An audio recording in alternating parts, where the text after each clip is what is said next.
Njësitë e qeverisjes qendrore dhe asaj vendore po vuajnë nga paaftësia kronike për të realizuar programin e investimeve publike sipas planit. Të dhënat zyrtare nga Ministria e Financave tregojnë se njësitë e pushtetit vendor dogjën vitin e kaluar më shumë se gjysmën e programit të investimeve publike.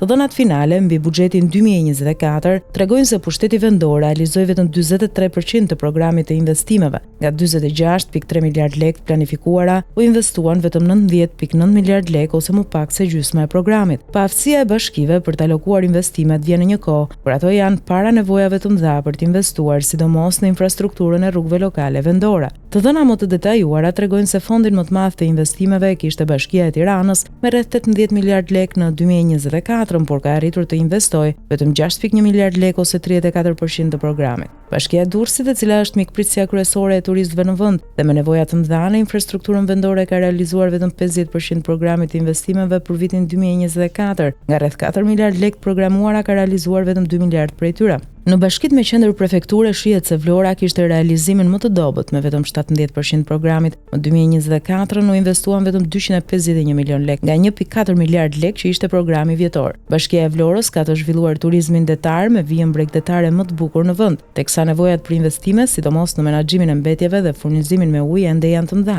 Bashkia e Kamzës, ndonse nuk është bashki me qendër qarku, kishte një program të madh investimesh në krahasim me të tjerat. Kjo bashki në raportin me fondin në dispozicion prej 2.6 miliard lekësh kishte realizimin më të mirë prej 75%. Bashkia e Lezhës gjithashtu pati një realizim të 80% planit, duke investuar në 2024 rreth 743 milion lekë nga 922 milion të programuar. Bashkia e Shkodrës, kryeqendra e Veriut me nevoja të mëdha infrastrukturore, kishte realizimin e dobët të planit investimeve me vetëm 33%. Nga 689 milion lekë që ishte programi, u realizuan vetëm 225 milion lekë. Bashkia më e varfër e vendit ajo e Kukësit kishte realizim të lartë të planit me rreth 89%, por kishte në dispozicion fondin më të ulët të investimeve me vetëm 149 milion lekë, nga të cilat u realizuan 131 milion lekë. Me reformën territoriale, bashkitë ofrojnë një seri shërbimesh që nga arsimi, zjarr fikse, rrugët lokale dhe një seri shërbimesh të tjera sociale. Sipas Monitor, në realitet bashkitë vuajnë nga mungesa e burimeve njerëzore të afta, e përrjedhoj nuk kanë të mundur të hartojnë projekte bindëse për të çelur fondet. Në një kohë që popullsia e vendit po plaket me shpejtësi dhe mira pleqë jetojnë vetëm dhe në pamundësi ekonomike e fizike,